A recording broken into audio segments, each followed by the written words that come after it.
Okay, we're live now. So happy to meet you again during this hangout, this live session. So I'm very happy to welcome you again for the third live session on the MOOC, New Energy Technologies, with Jem, Tenardis, and all the partners like CNR, who is there. So I'm still Olivier Catera, and I'm happy to introduce this live session on hydropower. So we'll have 45 minutes together to answer your questions, go further, exchange some ideas, position, and references if needed about hydropower on technological part and business issues also. So just a short introduction, who's there? Fabrice, we were together last week. Just a few words about you. Hi everybody, I'm the Program Director of the Advanced Master in Energy Management and Marketing at GEM, Grenoble École de Management in France. And Aziz, could you introduce yourself, please? Hello, I am Aziz Wabi, and I am Business Development Manager at the Engineering Division of CNR, Compagnie Nationale du Rhône, which is an energy producer in France. Okay. And I'm happy to welcome you today. Thank you. So we're going to start with the first question. As you know, the structure is feel free to ask all the questions, and we have like moderators who take some of the questions. We cannot answer all the questions, but we have a selection of them here, and we read them and try to answer them in a short way to go as fast as possible to have the largest exchange. So does the low price of oil may question the objective on renewable energy, including hydropower, as an essential actor? So the impact of decrease of the oil price on investment in renewable. What is your position about this relationship? Aziz, you have a point of view? From our position, of course, the oil price has a quite big impact on the hydropower profitability, because we have to compare hydropower to other energy sources when we have to make an investment, and also to put it in the spot market. So we have to decide which is the lowest energy to be put on the network.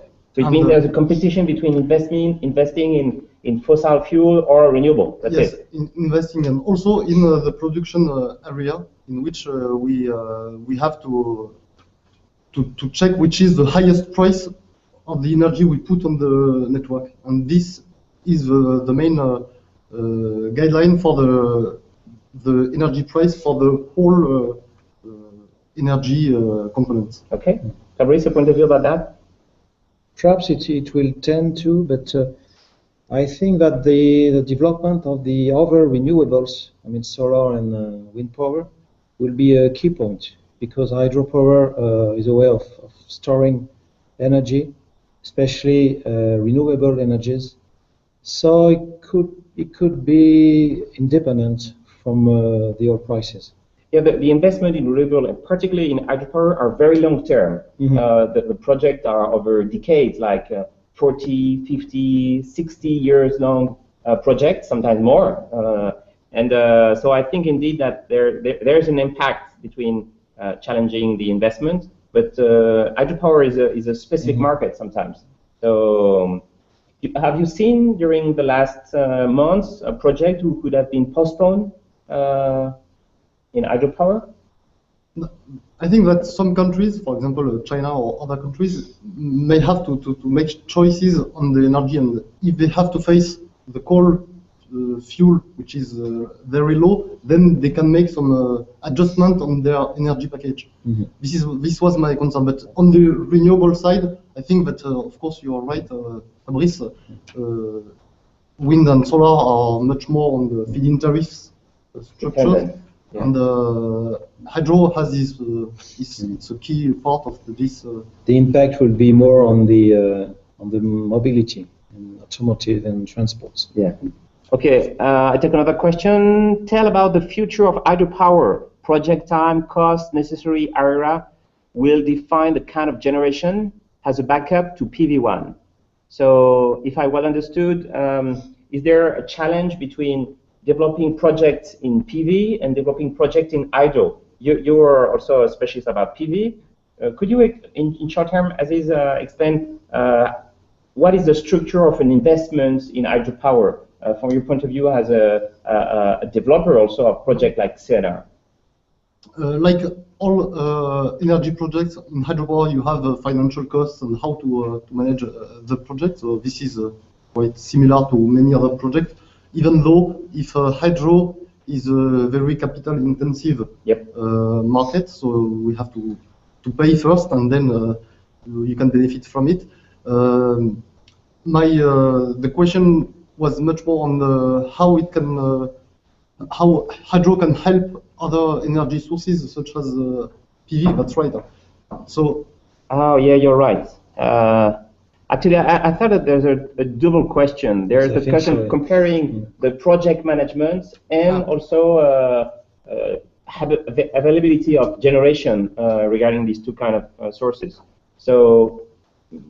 But I thought about that when you mean backup to PV1. I think you mean for storage. Is it that? I'm not sure, but they won't be able to answer right now. Actually. Yes, but obviously, as my colleague said, capex and time development are much more higher for hydropower than for solar PV, which is more flexible. Next question. Yep, perhaps? We can go further. So, how can we expect that developing countries where there is hydropower potential to invest in hydro when this is costly solution compared to the other renewable solution like solar or wind? So if I reformulate, what would be the position of developing country comparing large investment of high capacity like hydropower or also investment in renewable but in solar or wind who might be more flexible? Hey, we have Farid also who's joining us. We're on live. Hello everybody. So maybe who wants to take this question about challenge or arbitrage between investing in hydro or investing in large PV plant or wind farms? Just to notice that it's not a more costly solution than solar PV or wind. It could be very competitive, especially for large hydropower plants. So obviously it is more long-term and capital intensive, as we said just before. So I think that politics and long-term decisions are key factors, especially in developing countries where the potential is much more important than in other countries. I just remember, note that China was the first market last year for new hydropower projects. So it means the investments are completely different when you want to invest in large renewable production. Hydro has some assets like regularity, size of the investment regarding PV. So you explained that it's not comparable. Even if it's renewable, the specificity of hydro regarding other renewable are different. Yes, and most often also on the economic side, hydro can be much more cost competitive than PV or solar. Yep. PV or wind, and hydro does not need policies or for feed-in tariffs and things like that. Yeah. And in parallel, yes, hydro can help other renewable energy sources to develop in many countries. It's the same case in France. We need hydro to back up the other energies, the other renewable energies. There's maybe one thing more to say about this. Actually, we divide hydro in new plants and in retrofit. And retrofitting a plant is almost less expensive than any other kind of energy because there's no need to build a dam, there's no need to build anything. And this is in developing countries. And more than this, wind or solar are fortunately, except in the North Pole or the South Pole, the sun is not shining at night. So we need to accompany either solar or wind energy or whatever energy with capacities of reactance to the grid. So we give the grid stability thanks to hydro first. We give the grid challenging cost of energy, especially when the power plants are big and like the ones most known in Brazil or elsewhere in the world. But it is a matter of fact that hydro has several advantages to complement the solar, the wind, and even other kind of sources of energy like thermal or whatever. Okay, we're going to take another question. Thanks for the insights. So, do you think hydro stress due to climate change will impact potential hydropower projects in the near future? So, what would be the consequences of climate change on hydropower investment and production? Do you have some idea or? So far, the International Hydropower Association plans something like 2050 by 2050.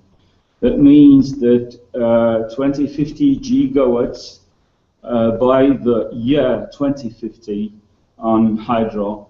And so far, up to now, there are only between brackets, there are only 1,000 gigawatts equipped, and the untapped potential is still at least like this one before to get worried about climate change. Now, climate change has obviously impact on every and each kind of energy, either solar or wind or whatever.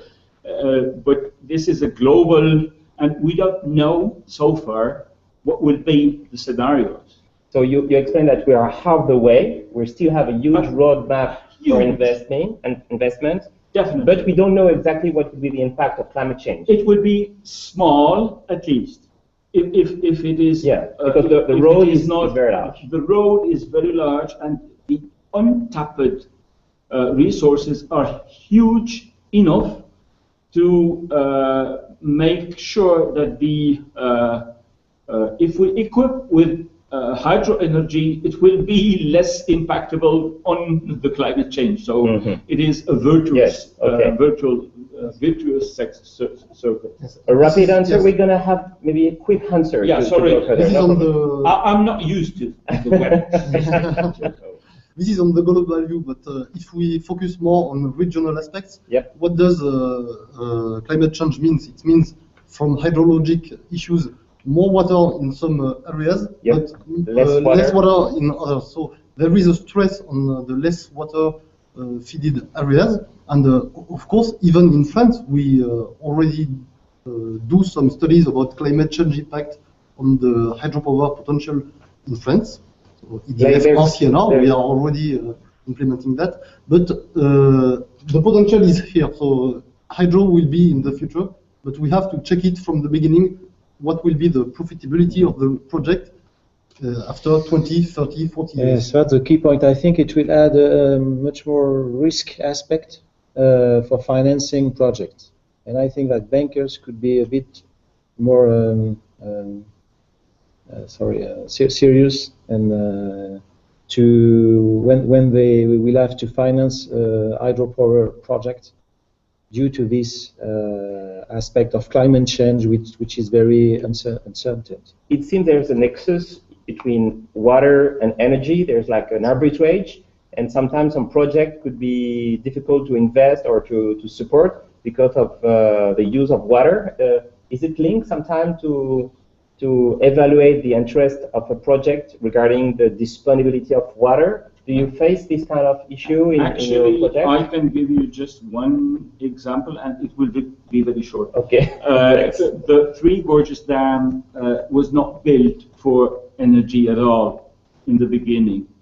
It was built to stop the floods of the Yangtze River, and that used to kill a lot of people. And when they built the dam, they say, okay, there is a potential that we generate some energy from it. And this is how it came. And if we look to Africa, Africa is still also not even the charts of the basins that contains water are not even there. So there is still a lot to do with this to get the potential of water. So far, we are halfway, and in Africa, we are 10% of the way. Okay, so huge opportunities. Most of the suitable locations for hydropower are in places which are important for wildlife, ecology, natural beauty, tourism, all of these places. How could you reconcile these potential conflicts? So do we have to make some choices between hydro generation and wildlife? For CNR, for example, our experience was that hydro helped to develop all the multi-purpose benefits at a regional scale. So, for example, we can develop navigation thanks to hydro, because revenues come from hydro, not from navigation. It's the same for tourism, it's the same for irrigation, it's the same for many other uses. So we believe that hydro can accelerate the development of all other aspects. And I will not. We can also mention wildlife and ecology, which is a big issue. But this is, I think, managed quite well now in order to make the projects much more. So it's a sustainable environmental friendly. It's a sustainable development project for hydro clean generation, but also economic development of the places like tourism, social development, and I have in mind the Laos project from EDF, who was like Namton 2, yeah, for example. Yes. Could you talk about where it is? I'm not from EDF, but I will try. It? Yes, Namton 2 was a 1,000 megawatt project. Is a 1,000 megawatt project, and it was developed. Where it is located? In Laos, PDR. Laos, yes, near Vietnam and in the. Yes, in the Cam 1 region. Yeah. And this project helped to develop many other issues. So you have water for storage, not only for hydropower generation. You have water also. They have developed a harbor. Not a port, sorry. Reserved area nearby the hydropower plant for wildlife and things like that. And with the help of World Bank, they also made some mitigation measures for social and environmental issues. So we will not lie telling that there are no environmental or social issues, but we believe that they can be dealt from the beginning, and we can find some solutions that are profitable for everybody. And at the end, the just impact, maybe from the technical point of view, there are many solutions that are developed to sustain the environment. I could just cite 2 or 3 of them. In Kaplan, for example, maybe you know what Kaplan is. At least you should look Kaplan turbine. What Kaplan turbine is. And instead of being filled with oil, the hubs are filled with water.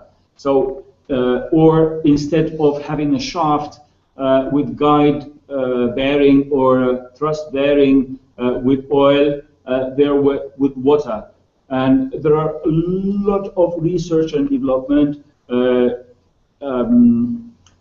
linked to the salmons in US, especially in US, because there are 3 rivers, Snake River and some others, with a lot of research and development to keep the salmon alive when going through the machines, and the machines are obviously low head machines.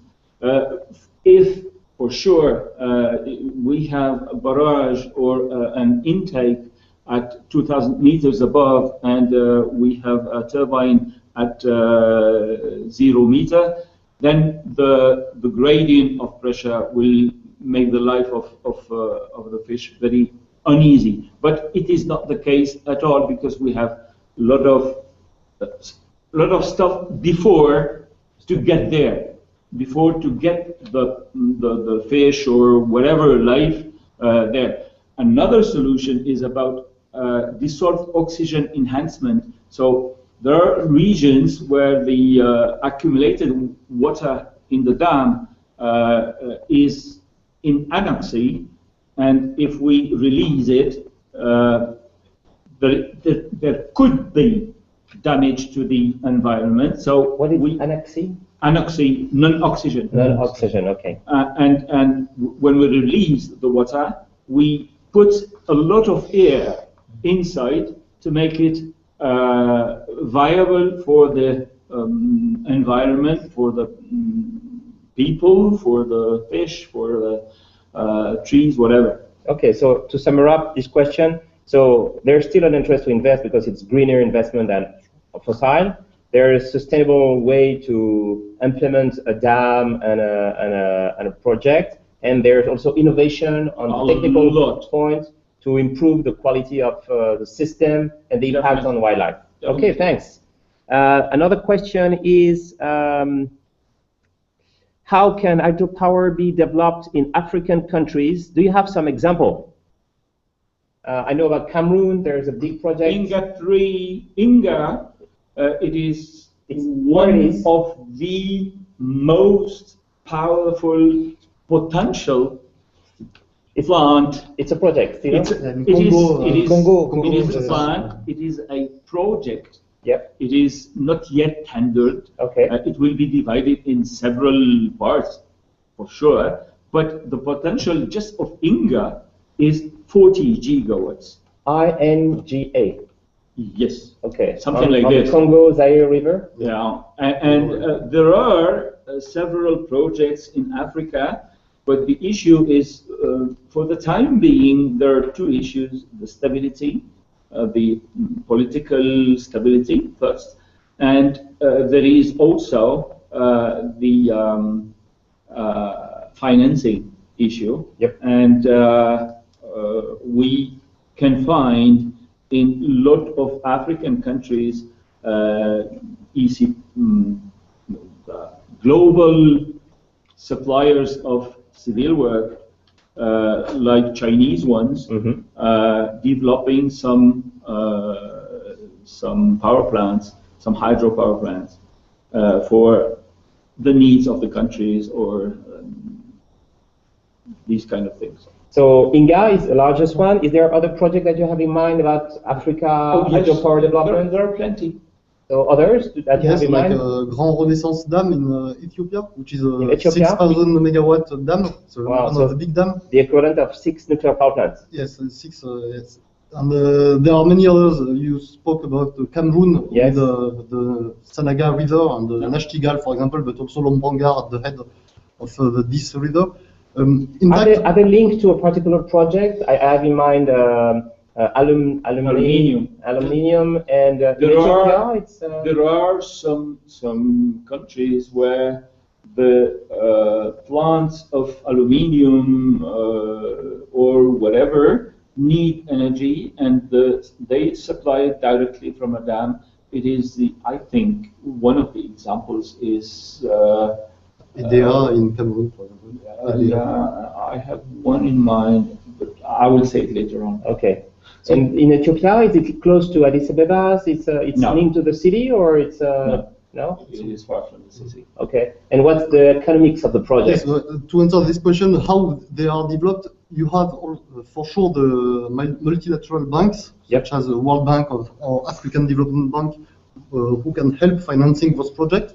You have the bilateral agreement between, for example, Chinese and the Ethiopian government, and we are still looking for private investment. So yep, on the private investment side, the mine need a lot of energy, so they are willing for some affordable and stable energies. That's why, for example, on aluminium they invest in hydro. But I think that private developers are still, they are just starting to invest in Africa, and they have their risk matrix, so they have to check about risk and opportunities. So if I well understood, there's a lot of projects in Africa. Most of them are large, very large hydropower. No. There are the ones that we are speaking about are yep, large. Okay. And even in South Africa, there are a lot of projects with the link with Inga for pumped storage. Yes. Because they want to store energy and keep it when and to release it only when the city or when the country has the need of energy, but there is a lot of small or even pico hydro. Yeah, very small. It is small hydro, medium hydro, small hydro, mini hydro, pico hydro. Pico hydro. Pico hydro is something like 10 kilowatts or 30 kilowatts, and wow. it is generated by some small either associations or things like these. But there are some megawatts, and there are some hundreds of megawatts. Mm-hmm. And just as an example, I think that Madagascar has released an option, kind of option, for 10 times 250 kilowatts. Wow. So it is Small, really small thousands, and spread, yeah, okay, very spread small over the project. country. And one last one, apart from politics, policy issues and financial issues, we have also an issue on the grid, the quality of grid, and how many people we can feed. If we build a new dam, small can be very useful for rural electrifications, Yep. but large are also very useful because they are profitable projects. But for example, on the Inga project, we are thinking about a transmission line between Egypt and South Africa.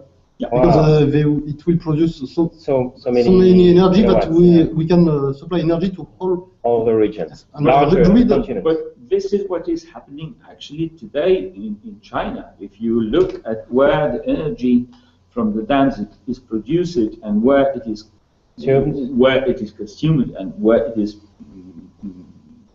eaten, you can find that it is produced at the east part of the country, at the west part of the country, on the Yangtze River, and it is eaten near Beijing, Tianjin, Shanghai, and Chengdu, and others.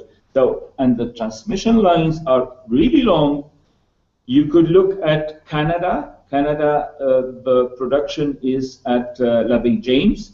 It is at the northern part of the country, and the lines, even in Quebec, with the Hydro-Quebec, which is one of the biggest companies of hydro worldwide, they produce in L'Abbé James, and there are thousands of kilometers between L'Abbé James and the regions where the consumption is.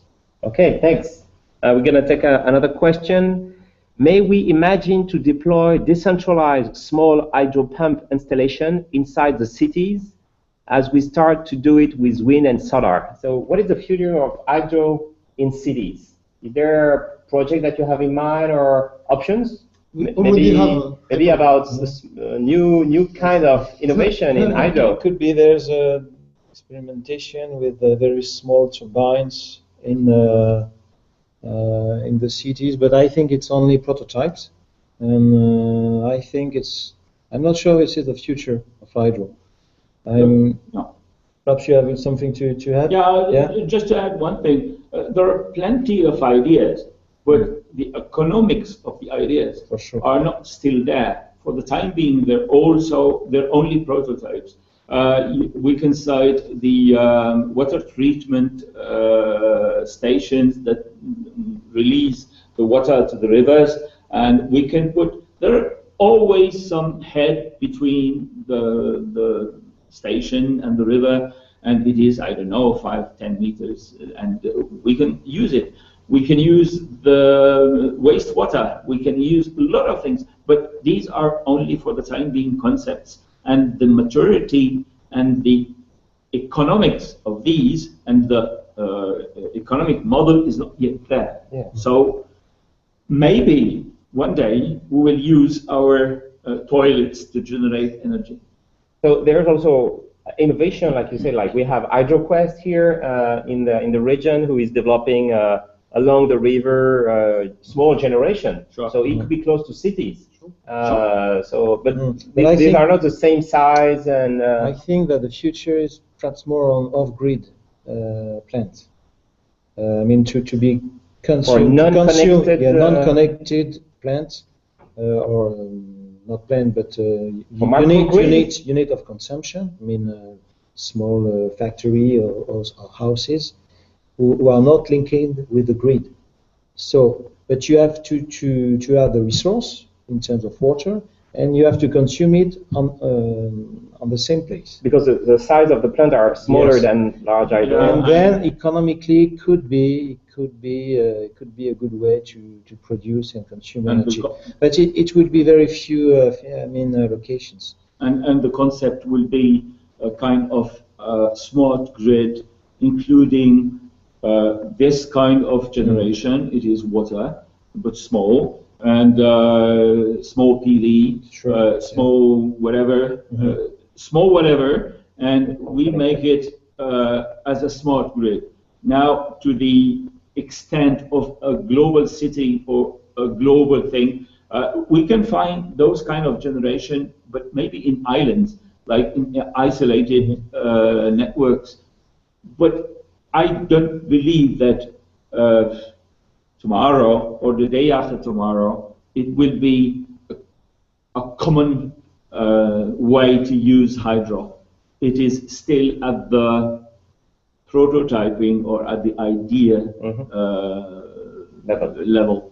I've got another question, a financial question. Can we have a clear idea about the costs of hydropower plants, investment, LCOE, and energy storage by hydro pumps? So could you have some idea about the figure? What are the general size of investments, and what's the part of CapEx and OpEx in a hydro project? Could you give us some insights? On hydro projects, depending, if you are talking about a 100 megawatt project, it will cost roughly between 100 to 500 million euros. This for 1,000 megawatts? Yes, 100 megawatts. 100 megawatts, okay. So there is a 1 to 5 factor. Okay. 1 megawatt is costing more or less between 1 to 5 million euro per megawatt. For a new capacity? For new capacity. Okay. If we are retrofitting or repowering some existing dams, it can be less than 1 million euro per megawatt. Okay. It depends on the project. And regarding LCOE, today. What does it mean? Leverage cost of energy or electricity? Electricity. Yeah. LCOE, hydro is still now one of the most cost-efficient solutions. So the LCOE, depending for a very large project, can be low, or something like 30 cents per kilowatt hour. On the smaller projects, it's much more expensive, but in some way it's still cheaper than many other sources of electricity. So it's still yes, a cost-effective solution. Regarding hydro pump storage, the economics issue is not the same way, because you pump and so you use energy and you deliver energy. It's much more on how you can it is the economic model of the country or the region that uses the pumped storage. If you pay the energy that you store and you release it when there is a need and not when the energy cost is high, then it is kind of unbalanced.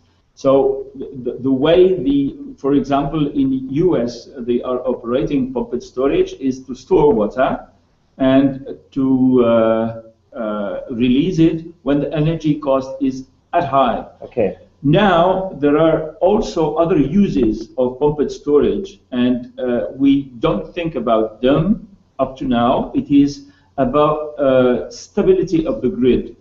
And sometimes we are pumping when the upper reservoir is full, and we are at the same time turbining while the lower reservoir is empty. So it could seem like heating water, sorry, but the issue is there, the reactivity to the grid.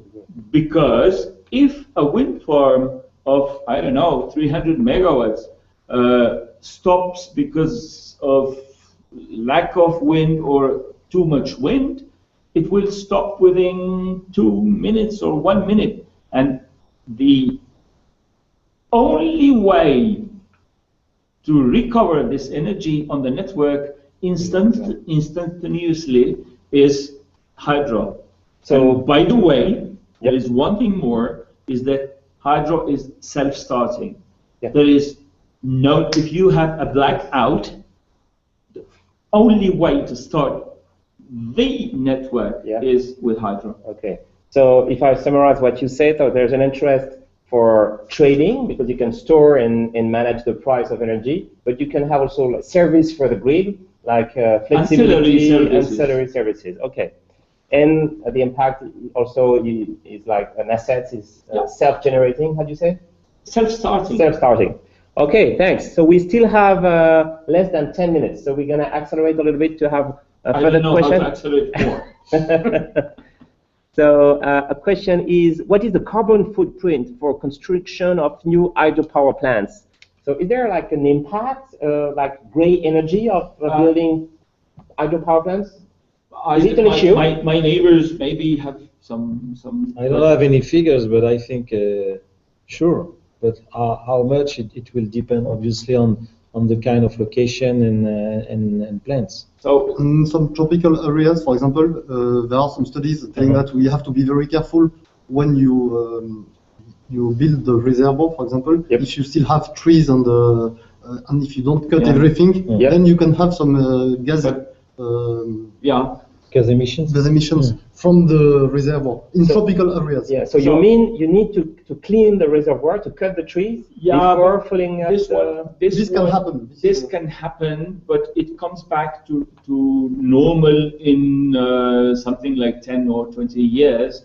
And but this is happening in very small number of barrages. Now the impact itself of the turbines or the electromechanical part is zero on carbon footprint. What is impacting really the plant or whatever we call it is the barrage itself, because there is concrete, of course, and if there is concrete has a footprint.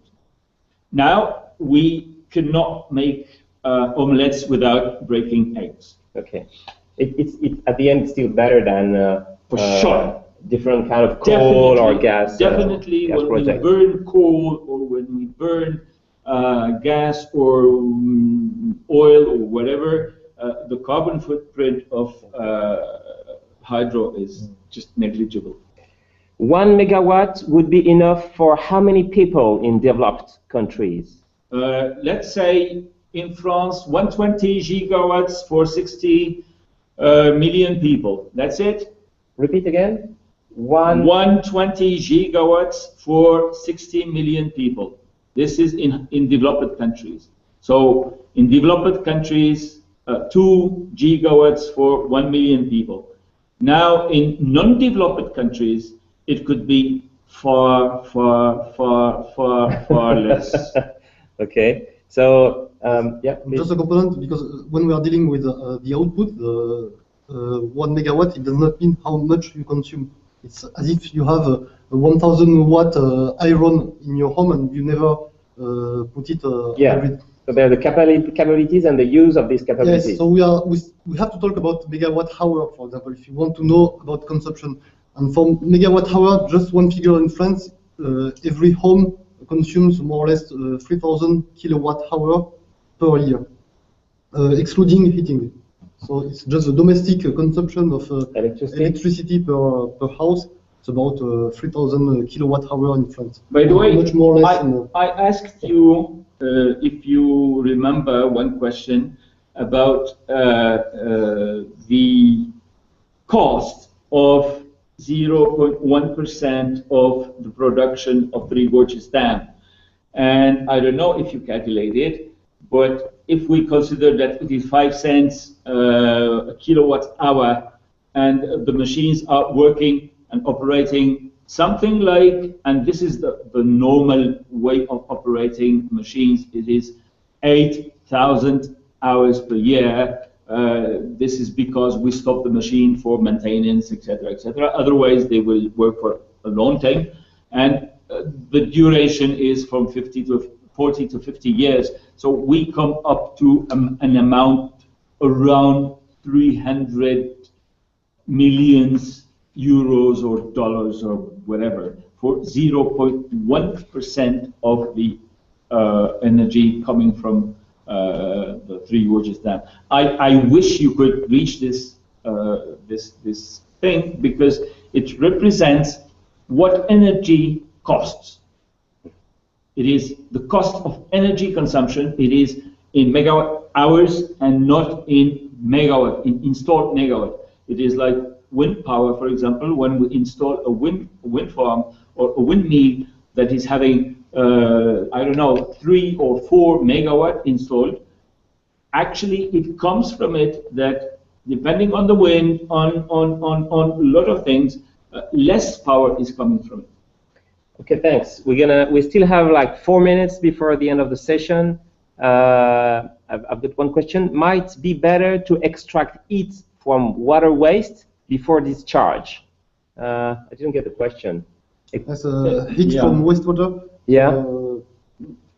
Heat from wastewater, for sure. If you are in your bathroom, for sure, it could be a source of heat. But the difference between this is out of hydro, by the way. Yeah, it's not hydropower. It is not hydro, but at least if you look at your bath at 40 degrees and the external temperature at 20 or I don't know 10 degrees, the heat that you can extract is 30 degrees with an efficiency of 50%, with I don't know 15 liters for your bathroom.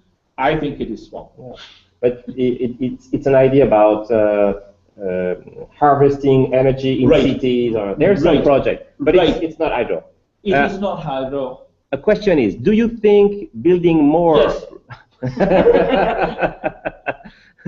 Do you think building more renewable energy plants is more profitable and efficient than developing methods of increasing energy efficiency?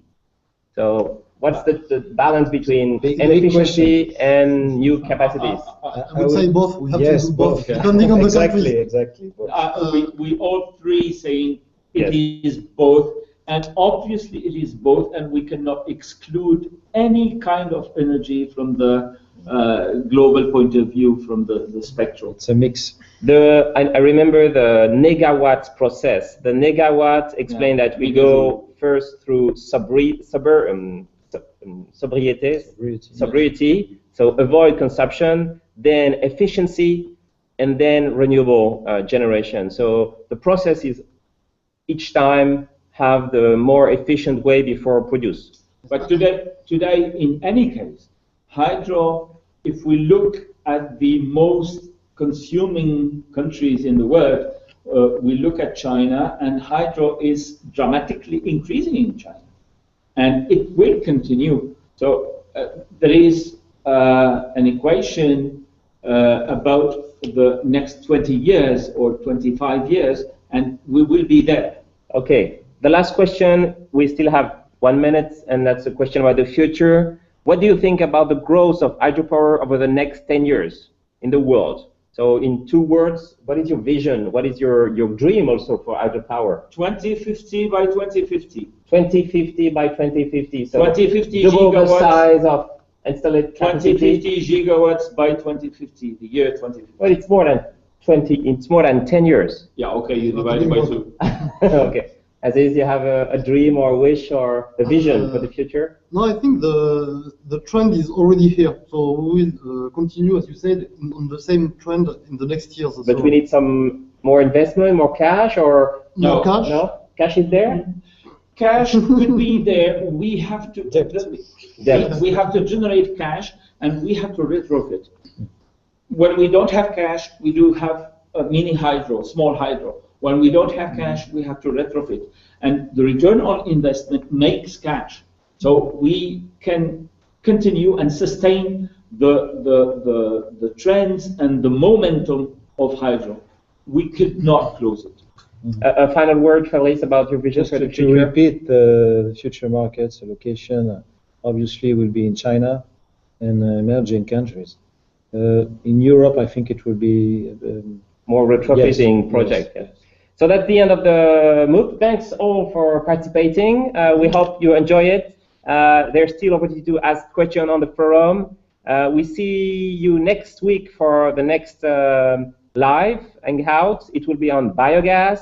And have fun. Tell your colleagues that you learn a lot on the MOOC, and it's still possible to join. We are more than 4,000 participants, and so we can still grow a little bit. So do not hesitate to share knowledge. It's free, it's online, and see you there. Bye-bye. Bye.